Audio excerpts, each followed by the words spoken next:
then I've got something for you right here. She's got a gun! It's a letter, Lisa.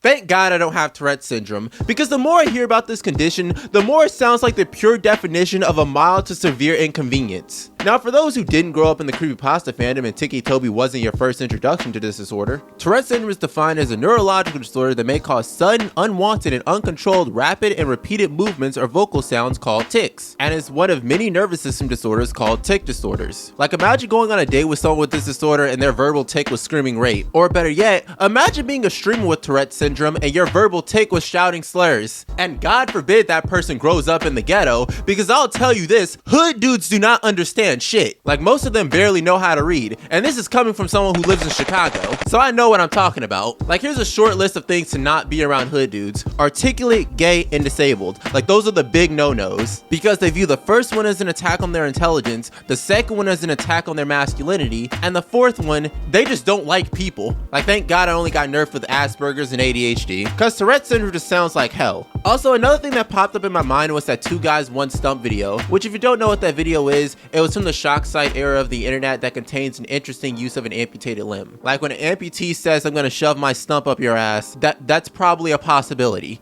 I also remember reading this one comment from Reddit where it asks, why is sex the first thing that comes to people's mind when they see a disabled person? And I can answer that question. It's because that's the only time where a person's physical form actually matters and affects you. In every other situation, it's just another human that you exchange verbal conversations with, and the rest of their physical appearance is irrelevant. Sex is the only social situation where a person's physical form actually matters. Because in every other situation, in every other scenario, it's just another human to interact with. But regardless of your disability, I think we can all be thankful that we don't have a peanut allergy. Because imagine being at the pearly gates and having to tell Peter that the thing that took you out was a Nutty Butter bar. Mr. Peanut is your version of Metallo.